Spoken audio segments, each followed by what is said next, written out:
sua vida, cada um de vocês está aqui. Eu creio no ministrar especial do Senhor, mais ainda do que nós já fomos tocados aqui neste lugar hoje, amém? Em nome de Jesus, eu creio no mover dele. Tem um lugar para colocar criança, você viu? Coitadinho. Mas nós temos estudado aqui sobre consequências da orfandade.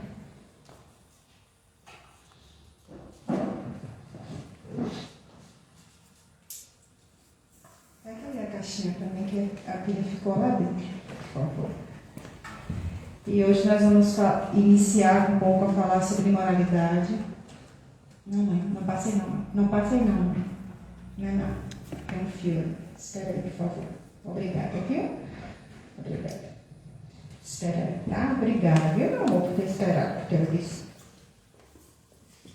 E nós vamos iniciar hoje, falar um pouco sobre moralidade, mas é bem um começo bem pequeno mesmo. Nós falamos sobre rebeldia, engano, idolatria, e vamos iniciar hoje falando sobre moralidade. Hoje nós vamos entrar na 10ª ministração. Esse tema, meus irmãos, eu vou falar para vocês, é um tema muito delicado. Tem muitas coisas para se falar sobre esse tema. E vamos demorar aqui falando sobre ele. Eu não sei como eu vou conseguir realmente falar aquilo que o Espírito Santo tem ministrado. Eu tenho anotado muitas coisas, guardado muitas coisas, juntado muitos estudos que o Senhor já tinha me dado antigos e tenho renovado. E eu peço a oração de vocês, para que o Senhor nos dê sabedoria para trazer, né, cada dia mais detalhes do que Ele quer. Mas para começarmos hoje, eu gostaria de começar lendo Apocalipse, se você puder abrir sua Bíblia nesse momento, capítulo 21. Eu quero iniciar hoje com esse texto bíblico. Nós temos dito sobre a situação de um ciclo que é formado com... Eu vou tirar, que eu me sinto sufocada falando no microfone. Estão distantes, eu vou tirar, tá? Nós temos conversado sobre o ciclo que quando alguém não se quebranta para lutar contra fortalezas e consequências da orfandade, que nós temos estudado aqui, engano, idolatria, rebeldia e a imoralidade sexual, é um ciclo que um vai fortalecendo o outro. A pessoa não luta contra um, vive uma coisa, essa uma coisa puxa a outra, e realmente é um ciclo que vai tomando força. Eu não sei se você já viu essa imagem, até em desenho. A gente vê uma montanha cheia de neve e faz uma bolinha lá em cima, e aquela bola vai descendo e ela vai crescendo, e quando ela chega lá embaixo, ela causa um grande estrago. E eu vejo dessa forma esse ciclo crescendo quando nós não escolhemos lutar contra isso. Quando não assumimos que precisamos lutar contra algo nesse sentido. E o Senhor ele tem trazido essas coisas para nós porque Ele quer nos levar para isso aqui que nós vamos ver agora. Ele quer nos livrar do mal e quer nos dar esse presente. Então eu quero que você acompanhe comigo, por favor, a tradução que tem na sua Bíblia aí. Apocalipse capítulo 21, nós vamos ler até o versículo 8. Primeiro até o 7, depois vamos ler o versículo 8. Lá está escrito assim: Vi novo céu e nova terra, pois o primeiro céu e a primeira terra passaram, e o mar já não existe. Vi também a cidade santa, a nova Jerusalém, que descia do céu da parte de Deus, ataviada como uma noiva adornada para ser esposa.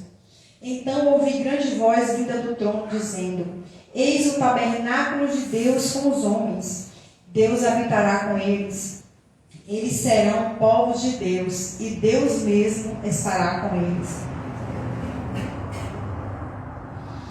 E lhes enxugará dos olhos toda lágrima, e a morte já não existirá. Já não haverá luto, nem pranto, nem dor, porque as primeiras coisas passaram.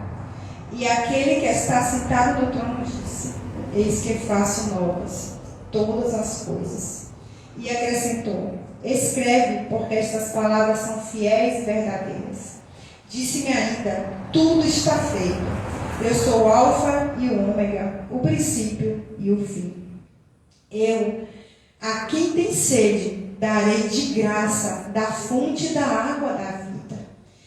O vencedor herdará estas coisas, e eu lhe serei Deus, e ele me será filho. Glória a Deus. Então, amados, eu li esse capítulo, o pastor leu semana passada, algum desses versículos, o Espírito Santo muito me incomodou, estude, dê uma lida nesse capítulo, eu fui ler.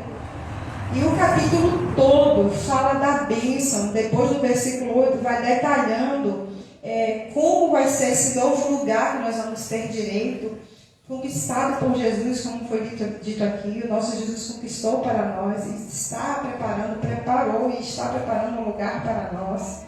E vamos estar nesse lugar onde não vai haver mais nenhum tipo de dor, sofrimento, um lugar onde vai ter só glória, paz e uma presença maravilhosa do Senhor. É o que o Senhor tem para nós. E o capítulo, ele tem 27 versículos. E dentro desses 27 versículos falando dessas bênçãos, o Senhor escolheu falar para João duas partes, que são detalhes do que poderia nos impedir de chegar neste lugar. E é esse versículo que eu trouxe aqui para vocês, que é o versículo alerta de Deus, para não perder a bênção do novo céu.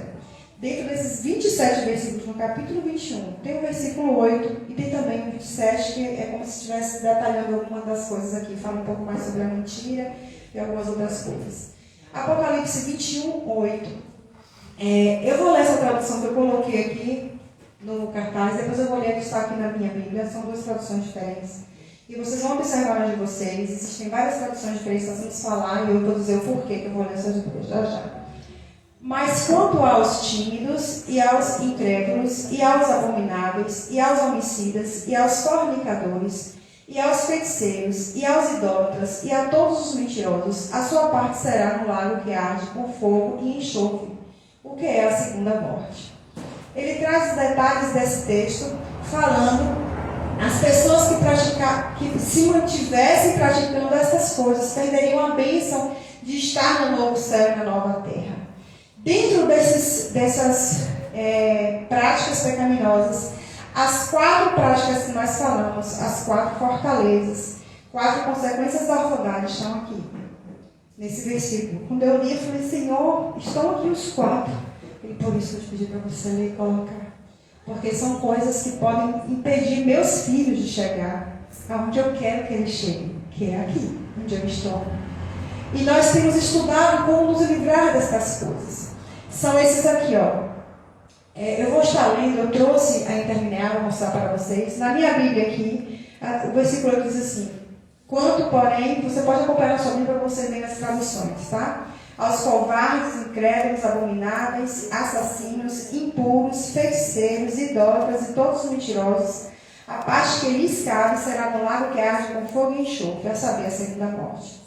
Então o Senhor, Ele criou, quando houve a queda dos anjos e aquele grande anjo que levou terça parte dos anjos, eles se transformaram em demônios, o Senhor criou sim e disse que iria existir um lago que iria arder com enxofre e fogo eternamente para esses anjos que se transformaram em demônios. E as pessoas que seguissem os ensinamentos deles e que não obedecessem ao Senhor e a sua palavra, infelizmente também iriam para lá. É a Bíblia, é a palavra, ela não mente, ela é a verdade. E aqui está escrito. E estão essas coisas. Eu vou passar os slides, eu vou trazer para vocês aqui e a gente vai mostrar aqui. Não dá para você ler aí, mas eu trouxe peguei um pedaço, uma foto. Eu tirei uma foto de uma das Bíblias interlineares que eu tenho em casa com o nosso pastor. E lá está escrito o que é a Bíblia interlinear, para quem não conhece, não tem entendimento disso. É a Bíblia que ela traz a língua original e abaixo ela traz termos traduzidos. Então, a interlinear para nós brasileiros vai ter grego no Novo Testamento e abaixo português. Então, se for uma interlinear nos Estados Unidos, grego do Novo Testamento, grego e abaixo inglês. Tá? Isso é interlinear. Então, aí ele traz do lado o termo que é mais, na nossa língua, mais próximo, o termo mais próximo do termo no grego, e do lado esquerdo vários outros termos que são tão próximos como esse. Por isso que nossas Bíblias têm tantas traduções, né? E eu vou trazer para você, por que eu estou falando isso? Porque, irmãos, muitas vezes nós falamos coisas e nós ouvimos ministrações muito superficiais de coisas que não são aquilo que a Bíblia está querendo nos dizer. Não é aquilo que Deus está querendo nos dizer. E eu senti muito forte no Senhor e muita paz em trazer isso para vocês hoje. Então, eu vou estar trazendo aqui, vou colocar para vocês a definição no original, o termo no grego e os usos, quer dizer, as traduções mais comuns para nós termos o entendimento do que Deus quer falar conosco nisso. Eu trouxe esse versículo que eu achei muito importante, porque tem as 4. Eu trouxe primeiramente os termos que nós não estudamos, porque eu não vou deixar passar batido as outras coisas, eu estou trazendo um estudo com vocês. Então eu vou passar as outras, os outros pecados e práticas aqui para vocês. Depois nós vamos citar rapidamente os outros que nós já estudamos para entrarmos em moralidade na introdução, tá bom? O primeiro termo que a Bíblia traz aí, eu li 2, não sei mais de vocês. Covardes e tímidos. Mais alguma tradução diferente de vocês, para vocês falarem para mim? O primeiro termo, no versículo 8, o primeiro pecado que falei. A mesma coisa? Não tem mais nada diferente? Ok. O termo original é medrosos. O termo no grego está aqui, eu não vou falar porque eu não sei falar. Eu já ouvi algumas pessoas falando que é deilos. Eu não estudei muito detalhado sobre grego, eu dei uma estudada muito básica, então eu não vou me arriscar. E um estudioso abre e vê aí e vai dizer assim, maluca, falando errado, está falando um cara por baixo. Eu não sei falar grego, nada, nem pronunciar. Eu conheço muitas pessoas que pegam assim, falam as letras, falam tudo, mas não. O máximo que eu consigo fazer é isso aqui. Eu pego ali na internet, estudo, vou no dicionário, leio, pego todos os termos, vou leio em detalhes, estudando ali, esmiuçando no que eu posso. Mas eu não sou mestre na palavra, eu não sou estudiosa nesse nível, não. Eu não sou nem mestre nem doutora. Então eu vou trazer só um entendimento para nós, amém? Então o termo ele significa covarde e tímido. O termo timidez é um termo muito ruim para ser traduzido para uma Bíblia para nós. Por quê? Porque o significado de timidez ele só vai estar associado a esse termo grego quando ele for uma pessoa tímida pós-covarde. É uma pessoa que tem um medo intenso, que tem um temor tão intenso associado à timidez. Aí é aceito para o termo no grego. Mas nós nunca podemos dizer que uma pessoa tímida, ela não vai herdar o reino de Deus, porque isso não é bíblico. Se ela for medrosa, covarde e tímida, entra no conceito. Tá? Então, o que é esse conceito de medroso aí, que pode nos tirar o direito à herança eterna? A pessoa que se sente inseguro, que não tem coragem, que não foi desenvolvida a confiança em Deus. É esse o significado desse termo. Então, quando alguém tem um medo tão intenso, ele tem pânico, ele se sente inseguro com qualquer circunstância ou situação, é porque não foi desenvolvido dentro dessa pessoa a confiança plena de Deus na vida dela. Deus pode me salvar. Deus, o ministrar do Espírito Santo dentro de nós, quando ele vem morar em nós, o que é que acontece? Ele vai colocar dentro de nós uma segurança. Então, os medos que nós tínhamos, que eram intensos, a ponto de nos afastar de Deus, eles vão embora. Nós continuamos tendo certos medos? Sim, até para a segurança nossa. Medo, temor, respeito, e isso é importante. Mas não um medo tão grande que eu vou ficar naquela timidez intensa de me acuar e não ter coragem de dar um passo. Entende? Por que é traduzido para timidez? por conta disso, tá? Se tiver alguma dúvida ou quiser fazer alguma colocação, a gente está estudando, amém? Então você levanta a sua mão, tá? O segundo termo é incrédulo. Esse termo incrédulo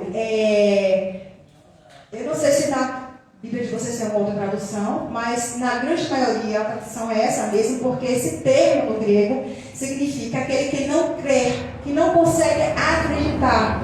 Ele passa a ser infiel, não cristão. Você pode achar nas Bíblias essas traduções. Traidor, não confiável, não cristão, infiel. Por que traz o termo infiel? Porque quando a pessoa ela não consegue crer no que Deus está dizendo, que é verdade, ela não consegue desenvolver fidelidade ao que Deus diz que tem que ter fidelidade. Então a palavra crença, fé, fidelidade, ela está associada. A palavra no grego, ela é muito, tanto no grego como no hebraico, são palavras que elas têm um desenvolvimento muito grande para nós. E muitas vezes não consegue achar um termo, uma palavra que traduza ela. Aí traduz por uma palavra e às vezes a gente não consegue ter entendimento. Então o que é esse incrédulo? Aquele que não consegue acreditar no que a Bíblia está dizendo ao ponto de vivê-la. Ao ponto de ser fiel ao que a Bíblia diz. Então a Bíblia está dizendo que eu tenho que fazer isso. Eu acredito pela metade, não consigo praticar. É desse tipo de falta de crença que esse texto está dizendo. Então, se eu creio que Deus é Deus e que a palavra é a palavra de Deus, não é uma parte da palavra de Deus, é uma palavra que Deus usa, mas não é tudo que é a palavra. Aí nós estamos entrando nesse grupo, nós não conseguimos crer que Deus colocou essa Bíblia como a palavra dele para nos levar para a glória com ele. Quando a gente vivencia isso, a gente pode perder a salvação. É o que o texto de Apocalipse só nos diz. Se quiser colocar alguma coisa, interrompe. Terceiro termo, detestável. Esse termo no grego, detestável, significa em detalhes o quê? Abominável, corrupto. Que tem práticas detestáveis aos olhos de Deus. Que mantém distância. Então, ele trouxe um termo aí em Apocalipse, foi colocado pelo Senhor para o apóstolo João, que quando as pessoas têm práticas que são práticas que se afastam de Deus constantemente, Deus olha e enxerga como algo abominável, que ele detesta, porque afasta a pessoa dele. Quando a pessoa tem essas práticas, perde a bênção de ir para a glória de Deus, né? Eterno. Assassino. Esse termo significa, no literal, realmente, homicida ou assassino, aquele que tira a vida de outra pessoa. E muitas vezes eu digo para pessoas assim, cuidado quando você mata pessoas do seu coração, porque você pode estar sendo um assassino no sentimento. Cuidado. Né? Por mim morria, por mim, se eu tivesse morto ou vivo, não fazia diferença. Isso é muito sério, né? A gente tem que ter muito cuidado com o nosso coração. Esses são os termos que estão nesse versículo, além daqueles que nós estamos estudando. E eu quis trazer um pouquinho para vocês sobre ele, tá? Esses 4 termos aí. E os termos que nós já estudamos aqui ao longo dessa série de estudos sobre a orfandade e as consequências da orfandade. Nós falamos sobre rebeldia. Eu não sei se você se lembra, não me lembro se é a primeira ou segunda Samuel, agora me deu um branco. Eu sei que é em Samuel. Que ele fala que o pecado de feitiçaria é semelhante ao de rebeldia e vice-versa. Nós falamos sobre isso aqui, trouxemos esse conceito, né? E aí, nesse versículo 8, está o termo aqui nessa Bíblia minha, feiticeiros. O termo significa realmente esse, mago ou feiticeiro, aquele que tem práticas de feitiçaria ou busca maneiras de realizar seu próprio desejo, fugindo da vontade de Deus. Nós falamos sobre isso, que a feitiçaria, a pessoa vai fazer alguma coisa para realizar seu próprio desejo, não o que realmente deveria acontecer. Não é? Nós estudamos sobre isso. Idólatras, aquele que é adorador de imagem, que tem práticas idólatras. Nós estudamos sobre isso, falando um pouco detalhado aqui. Né? Nesse versículo também fala sobre os mentirosos. Esse termo no grego significa falso, mentiroso, que esconde, muda a verdade. Detalhamos isso aqui também, né? Falando sobre o que era meia verdade, que nós temos cuidado. Contei só um pedaço, não contei tudo. Deus olha e mentira. Não é verdade, ou é mentira. Nós estudamos sobre isso aqui, né? E o termo que nós vamos começar a partir de hoje é esse aqui. Esse termo, escrito fornicadores, você vai achar várias traduções para esse termo. Tem várias, achei muitas vezes traduções diferentes. Cada Bíblia que eu peguei tinha um nome diferente e eu trouxe elas aqui. Aí tem fornicador, que se prostitui, imoral, impuro, sexualmente impuro. Que para nós, traduzido para nós, vocês vão ouvir muito esses dias o termo, eu vou falar muito isso, que pratica imoralidade sexual. Nós vamos usar muito esse termo, então nós vamos estudar aqui um pouquinho hoje, falando sobre o que significa imoralidade.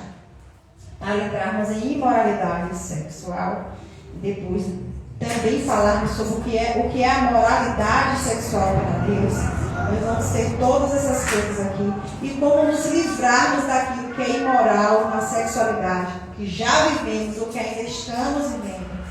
Como podemos nos libertar, como podemos nos purificar de tudo aquilo que prejudica a nossa sexualidade. Vamos estar trabalhando sobre isso esses dias. Tá? E para começar, eu trouxe o termo moral, porque o termo imoralidade vem do termo moralidade, que vem do termo moral. Então a gente vai tentar pegar a base, tá bom? O que significa moral? Moral são preceitos e regras que regulam uma sociedade e o comportamento de quem dela faz parte. Presta bem atenção nisso, tá? São regras ou preceitos que regulam uma sociedade e o comportamento de quem dela faz parte. Ou são estabelecidos, regras e preceitos que são estabelecidos, admitidos e praticados por uma sociedade ou grupo. Se eu e você dissemos que somos filhos de Deus, que somos cristãos, aí a gente tem que entender que existe para os cristãos, para aqueles que se dizem filhos de Deus, uma moralidade que deve vir de quem? De Deus.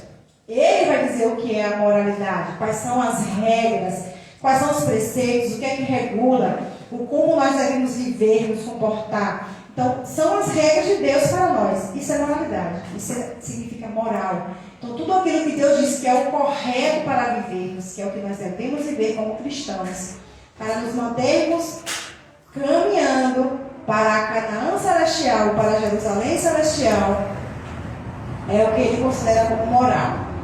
E o que é, então, imoralidade? Característica de quem é imoral, que não respeita a moral. Então, o que é imoralidade? Quando é que alguém pratica uma imoralidade? Quando ela não respeita as regras consideradas moral, e aqui a gente está falando de Deus, né? E aí a sociedade vai ter, por exemplo, a gente tem que ter muito cuidado com uma coisa. Eu não tinha me preparado para isso, mas o Espírito Santo me lembrou aqui. Vão existir sociedades que vão ter regras e que para eles certas práticas são consideradas boas, corretas e morais. E que para você, para mim, é imoral. E vão ter coisas, porque para nós, na nossa sociedade, para nós tem coisas na nossa sociedade que são consideradas na nossa sociedade moral, normal, coisas boas, e que outras sociedades vão achar imorais. Então, é muito difícil você dizer assim, mas eu acho, mas eu penso. Vão ter, eu acho, eu penso, milhares. Sociedades, famílias, veja como já é difícil um homem ou uma mulher se unirem e cada um vem com um conceito de família, de vida, e quando se unem começam a viver para pegar aqueles conceitos e formar um só, uma luta. Não é verdade? Aí a mesma coisa seria você pegar uma pessoa de uma. Então, tem tribos, tem sociedades que consideram normal. Para eles é moral, é correto, por exemplo, se uma criança nascer com algum defeito, pega a criança viva, cava um buraco, joga a criança viva dentro do buraco e tapa o buraco com terra por cima e dá as costas e deixa a criança morrer sufocada naquele buraco. E para eles aquilo é correto. Então, o que é que eu vou tentar trazer para vocês a partir de hoje aqui? A gente vai falar sobre o que é a moral de Deus para a sexualidade. É o que a gente vai trazer, tá bom? De Deus. Não é um conceito meu, não é seu, porque Deus me quebrou muito até chegar aqui nesse estudo de hoje. E mudou muitos conceitos da minha mente. de tudo que eu já pensei, então eu vou tentar trazer o máximo dentro da palavra a moral de Deus para isso, pegando os textos bíblicos. Maneira de agir da pessoa que não respeita as regras morais. Então, quando alguém tem uma atitude que não respeita o que Deus diz que é correto, é imoral. E ponto final. Não é ponto segmento, não é vírgula, não é ponto e vírgula, é ponto final. Se Deus diz que é assim, é assim. E se fez diferente, escolheu fazer algo imoral, considerado para Deus imoral. Né? Então, eu trouxe aqui alguns sinônimos da palavra imoralidade, que não empreenda sobre imoralidade sexual. Tentando trazer um pouco de conceitos para a gente, para clarear o máximo, porque quando chegar mais lá na frente, eu vou usar muitos termos que a gente vai estar falando aqui nas primeiras ministrações. Nós vamos trazer muitos conceitos, porque eu vou usar os termos o tempo todo e eu espero que vocês não fiquem assim. Né?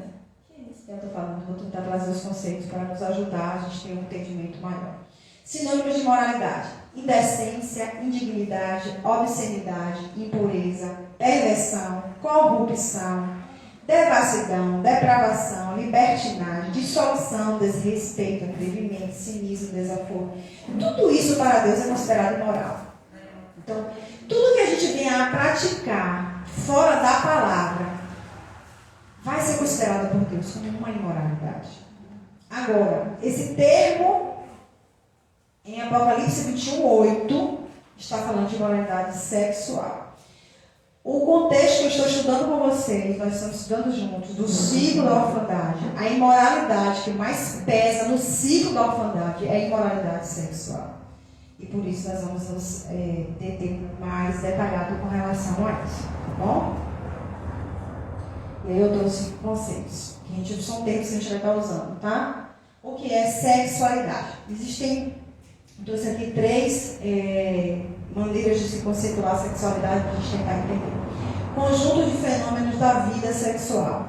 Atributos anatômicos. Anatômicos é de formação, o formato, né? A forma que você enxerga. O formato da minha mão, a gente considera a anatomia da mão. E fisiológico, quer dizer, de funcionamento, para que serve a minha mão? Eu pego, eu seguro. Né? Fisiológica de funcionamento, que caracterizam cada sexo. Comportamentos e atividades ligados ao instinto sexual. Isso é sexualidade. O termo sexo, nós vamos estar usando e falando um pouco aqui esse termo durante nossos estudos. Ele pode ser utilizado para 4 coisas, para 4 significados. O primeiro, órgão sexual externo, tanto do homem como da mulher. Órgão da copulação, que para o homem continua sendo órgão externo, mas para a mulher é externo e uma parte do interno. Conjunto de pessoas que possuem o mesmo órgão sexual. Então, a pessoa nasceu com o órgão sexual feminino, nasceu mulher. A pessoa nasceu com o órgão sexual masculino, nasceu homem. Não é? Então, quando fala sexo, tem esse significado. E 4, relação sexual. Às vezes a pessoa fala assim, sexo, mas está falando de relação sexual. Né? E vai ter pergunta em casa de criança, pelos olhares. Pelos olhares, eu vou ter que preparar uma aula dessa para as crianças. Diz que eu vou preparar. Eu vou orar por mim, que eu vou preparar para começar a fazer muita pergunta, que vocês se sentirem desconcertados sem saber para onde ir para responder. Tá bom? Diz assim, a pastora Eva pediu para orar por ela, que ela vai preparar uma aula para vocês. Combinado? Vocês oram por mim, viu? Não é 6 horas não, mas vocês oram por mim, viu? Nossa, Jesus. Que os olhares assim, já que eu já estou ouvindo algumas crianças, meu Deus. Vamos lá. Outros conceitos importantes. Relação sexual, coito, copulação, ato sexual. Nós falamos que o termo sexo, ele significa relação sexual. Aí eu trouxe vários outros termos aqui, tá? Relação sexual, coito, copulação, ato sexual. União física através dos órgãos sexuais. Aqui o ideal de termo seria ato conjugal ou matrimonial. Intimidade sexual, o que significa toda a prática que que desenvolva prazer sexual é considerado intimidade sexual, tá? Imoralidade. Imoralidade sexual. Toda e qualquer prática na área da sexualidade fora dos padrões morais de Deus para ela. Toda e qualquer prática na área da sexualidade, que aí vai envolver muita coisa que eu trouxe o tempo para vocês. Eu trouxe aqui de novo para repetir. Características físicas, funcionais, emocionais, comportamentais que identificam cada sexo e atividades ligadas ao instinto, desejo e prazer sexual.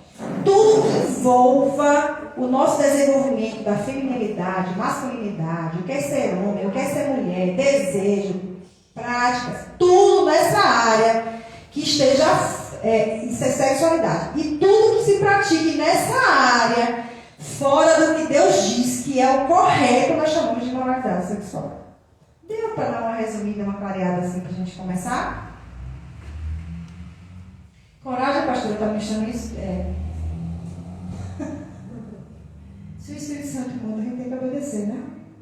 E Deus me fez estudar enfermagem por praticamente 5 anos, né? Porque eu me atrasei 6 meses, depois mais 5 anos estudando enfermagem. Então Deus tirou de mim a timidez, não essa, mas a timidez que o medo eu também tinha medos intensos de muitas coisas. Mas Deus me tirou a timidez de falar em público, mas eu não conseguia chegar na frente para falar em público. Eu fui fazer enfermagem, eu chegava, quando tinha que fazer seminário, minha mão suava de pingar, eu ficava segurando assim a calça, eu ia de calça jeans, porque eu segurava, quando eu ia embora, estava uma bola assim na mão. Eu tinha diarreia, eu passava mal, eu gaguejava, era um horror. Quando Deus usou enfermagem para muita coisa na minha vida. Inclusive, eu consegui me colocar à frente de pessoas, de parar num auditório imenso, assim, cheio de gente. Não vou, e Deus fazia. Né? Eu não servia nem a Ele. Eu fui tratada para conseguir muitas coisas. E aprendi muito lá. Homem e mulher. Começando a trazer um pouco do que Deus fala, o que a Bíblia traz sobre sexualidade. Hoje foi citado Gênesis 1. Vamos para Gênesis. Se você quiser abrir sua Bíblia. Gênesis capítulo 1, eu trouxe um pedaço desse texto aqui para nós. Capítulo 1, versículo 26 e 27. Lá está escrito assim.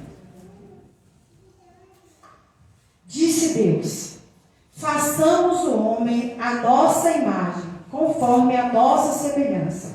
E criou Deus o homem à sua imagem. A imagem de Deus o criou. Homem e mulher criou. Aí eu quero trazer para vocês pedaço da tradução original lá no hebraico. Tá? O termo, preste bem atenção nisso aqui, que isso vai ser muito importante para muitas dúvidas que você tem e já teve. Isso foi muito importante para mim quando eu comecei a estudar, há alguns anos atrás.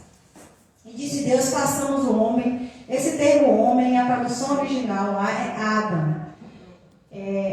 A nossa imagem conforme a nossa semelhança. Quando chega no versículo 7, que Deus diz assim, e criou Deus o homem, o Adam, a sua imagem. A imagem de Deus o criou. Quando ele fala homem, é Ish, e mulher, Ishan, ou Ishá, não vou falar o ideal, mas está aí, criou.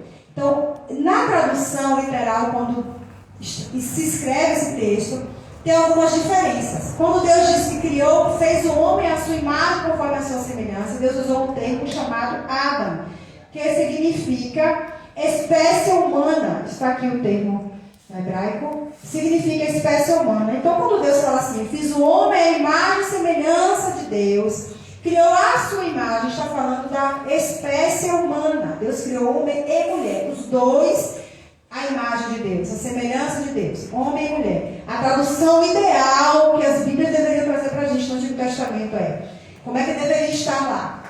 E disse Deus, façamos a espécie humana a nossa imagem conforme a nossa semelhança. E criou Deus a espécie humana a sua imagem. Deus criou. Era para ser traduzido assim, tá? E aí quando chega para falar homem e mulher criou, realmente vem dois termos. Um masculino chamado Ish e um feminino chamado Isha. E aí eu trouxe aqui o entendimento desses termos, porque nós vamos usar mais lá na frente. Nós já estamos encerrando por hoje, tá? Se eu não me engano, só tem mais 2 slides. Tá bom? Uai, já passei.